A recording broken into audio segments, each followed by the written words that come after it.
makabuluhang pagbabalita at makatuturang mga tanong sa mga isyong napapanahon. Ito ang aming naging misyon sa GMA News TV at State of the Nation nung nagsimula kami February 28, 2011. Ngayon, 1 taon na po tayo. Maraming salamat po sa inyong pagtangkilik. Ang mga hindi malilimutang tagpo dito sa State of the Nation, balikan po natin sa report ni Jiggy Manikad. Oras na para malaman nyo ang State of the Nation. Magandang gabi, ako po si Jessica Soho. Sa loob ng 1 taon, naging misyon ng State of the Nation with Jessica Soho na hindi lang basta ipaalam sa mga manonood ang araw-araw na mga pangyayari sa ating bansa. Sinisikap naming ipaunawa rin ang konteksto ng bawat balita sa pamamagitan ng malalimang pagtalakay sa mga balita at makatuturang mga tanong sa mga isyong napapanahon. Ngayon ang tanong ko, tugma ba yung rubber boat dun sa mga makinang nabili nila? Hindi nila tukoy pa sa ngayon yung impormasyon o yung specifications nitong sa PNP. Nagpapasalamat ang mga residente at kahit papaano ay nakamusta sila nito. Nukalang batas ang inihain para wakasan ang problema sa drug mule o sa sindikato ng drug mule sa bansa. Marami rin yung dumalo doon sa misa pero bukas pa rin daw ito sa tulong na maaaring ibigay ng pribadong sektor. Sa nakalipas na 1 taon, kasama nyo kaming nakibahagi sa pagbuklat ng bawat pahina at kabanata na naging bahagi na ng ating kasaysayan. At sa ilang pagkakataon, sumasabak mismo sa gitna ng aksyon. Kasama tayong mga Pilipino sa mga nag-abang dito sa Royal Wedding. Dito sa St. Peter's Square, kung saan nagsagawa ng Thanksgiving Mass kanina. Samantala, ang mga imaheng inyo pong makikita ay ang mga pinakabagong kuha ng GMA News. Karamihan ng mga nasalanta nakatira sa tabing ilog.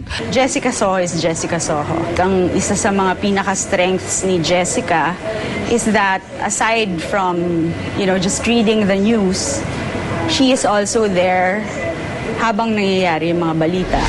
At dahil alam naming mahalaga para sa inyo na marinig mismo sa mga taong laman ng balita ang katotohanan, walang pag-aalinlangan na nagpaunlak ang ilang mga personalidad na humarap sa amin at ibahagi ang kanilang saloobin mula sa Pangulo ng Pilipinas. Anong pakinabang ni Numan? Hanggang sa ilang kilalang mga pangalan. Napaka-gandang programa at talagang maraming nakikinig at nanonood sa iyong programa. Salamat po.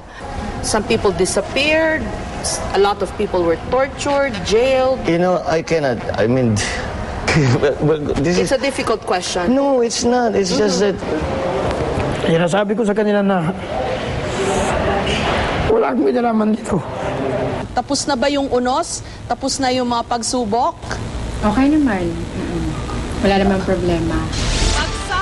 At dahil kaysa nyo kami sa paghatid ng patas sa balita, natunghayan din dito sa State of the Nation ang pagharap ng mga magkakatunggaling panig. Alam mo, parang naririnig ko si Justice Lacerda, no? Ang sabi po ron, ang kanyang bone surgery ay mag-i-improve in 6 to 8 months. It's the trend now to have your picture taken with a peace sign. Can the both of you do that with me? That's for you, Jessica. What I do? Okay. With me, this is gonna be A kiss for you. Yeah, don't box me, okay? Yeah, I'll do the same. Sa Assignment Pilipinas, napanood naman ang iba't ibang aspeto ng kulturang Pilipino. I am your friend. Assignment Pilipinas cover stories na nakaka-apekto at nakaka-relate yung mga manonood. Kaya naman nagsisilbing inspirasyon para sa amin ang inyong patuloy na pagtangkilik at gabi-gabing pag-abang. Inaano niya yung mga nangyayari sa ating bansa. Kasi ang napapanood ko kasi dumadating ako gabi na eh. Congratulations na nag 1 year na. I watch that from time to time kasi if I don't catch the news, may summary dun. Maganda na may news show na napakakalmado ng pagka-present ng news. Sa maikling panahon pa lamang ng pagsasaimpapawid ng SONA, ikinagagalak namin ang pagkilalang iginawad sa amin. Mula sa lahat ng bumubuo ng State of the Nation with Jessica Soho, maraming salamat po.